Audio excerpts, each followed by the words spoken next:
ಕೈ ಮನೆಯಲ್ಲಿ ನವೆಂಬರ್ ಕ್ರಾಂತಿ ಕಿಚ್ಚು, ಕುರ್ಚಿ ಕಾವು ನಡುವೆ ಸತೀಶ್ ಜಾರಕಿಹೊಳಿ ಡೆಲ್ಲಿ ಇಟ್ಟು 2028ರ ಬಳಿಕ ಡಿಕೆ ಸಿಎಂ ಆಗಲಿ ಎಂದ ಜಮೆ.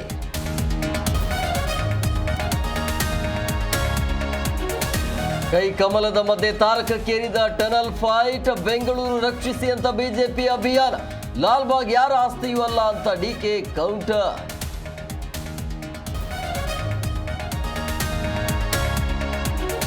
ರಾಜ್ಯೋತ್ಸವ ವೇಳೆ ಎಂಇಎಸ್ ಅಟ್ಟಹಾಸ, ಘಟನೆಗೆ ಸರ್ಕಾರವೇ ನೇರ ಹೊಣೆ ಎಂದ ಜೆಡಿಎಸ್.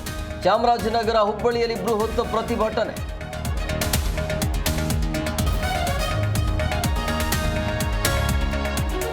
ಬಿಹಾರದಲ್ಲಿ ಚುನಾವಣಾ ರಣಕಹಳೆ, ಆರ್ಜೆಡಿ ಮತ್ತು ಕಾಂಗ್ರೆಸ್ ಮೇಲೆ ಮೋದಿ ವಾಗ್ದಾಳಿ, ಕಾಂಗ್ರೆಸ್ ಹಣೆಗೆ ಗನ್ ಇಟ್ಟು ಸಿಎಂ ಅಭ್ಯರ್ಥಿ ಅಂತ ವ್ಯಂಗ್ಯ.